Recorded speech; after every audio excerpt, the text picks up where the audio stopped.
Have you ever ended a workday thinking, I barely did anything hard today, so why am I so tired? Maybe you answered messages, moved between tabs, checked one document, glanced at a calendar invite, and then tried to get back to the thing you actually meant to do. None of those moments look dramatic by itself, but together they create a kind of mental tiredness that is hard to explain. Your brain feels crowded, slow, and slightly behind. This video is about why that happens, why it is not a personal failure, and what to do when your mind feels full of half finished thoughts.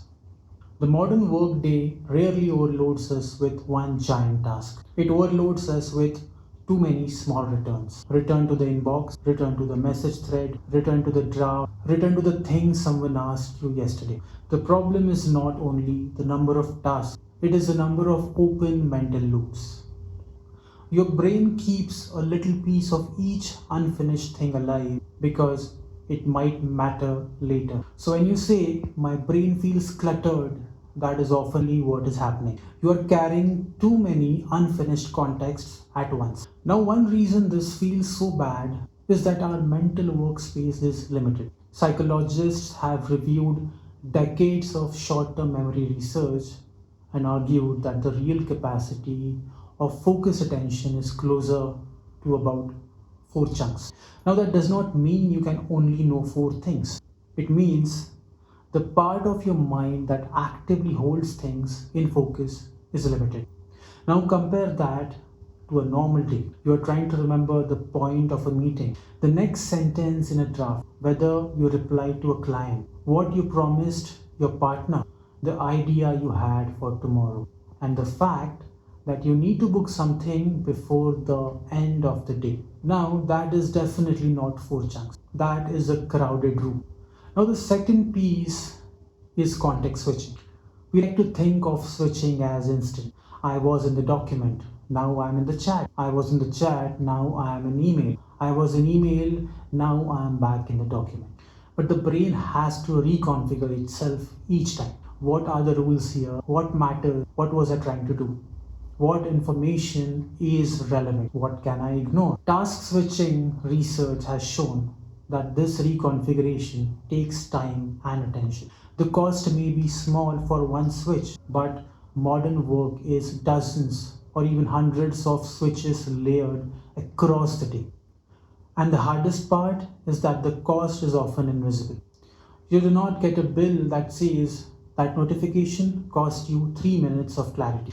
You just feel slower later. You reread the same sentence.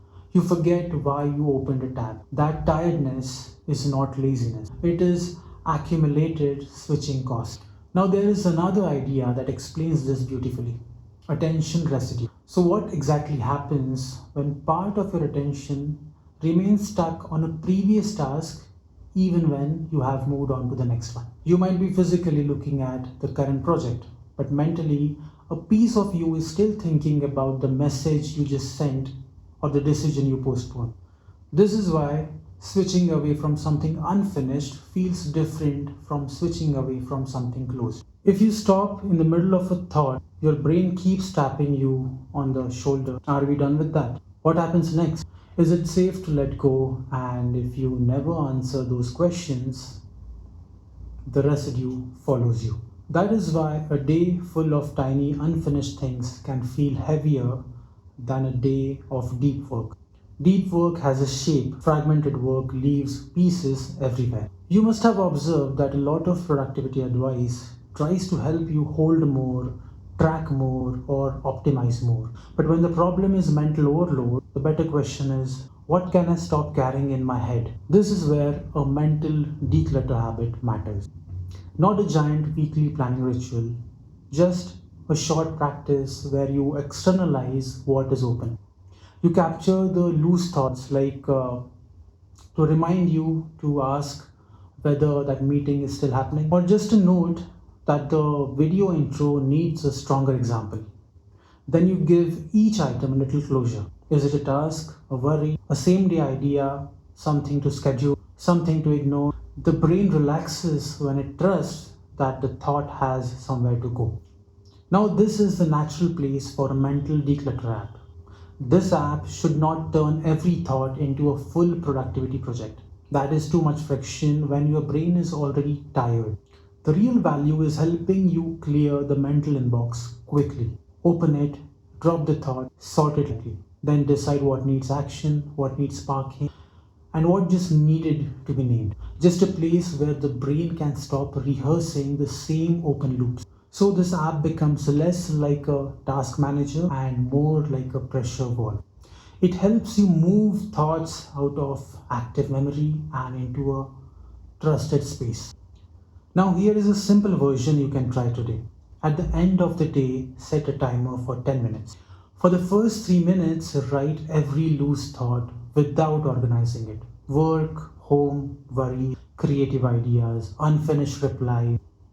Then, for the next 4 minutes, label each item with one of three tags: act, park, or release. Now, act means it needs the next step. Park means it matters, but not now. Release means it was noise, guilt, or a thought that does not deserve any more of your energy. And then for the last 3 minutes, choose 1 to 3 items that actually need attention tomorrow. That is it. The goal is not to become perfectly organized. The goal is to end the day with fewer open loops. So if you feel tired just by answering messages, take that feeling seriously. Your brain has been switching context, holding unfinished loops and carrying residue from one task into the next. That is real work, even if it does not look like work on a calendar. The answer is not to shame yourself into better focus. The answer is to reduce what your mind has to carry. Capture it, sort it, close what you can. Let your brain come home from work. Now, if you feel that an app like this could help you, then stay tuned for an announcement soon. And if you like this video, share it with people who might relate, and also consider subscribing for more such content. See you in the next video.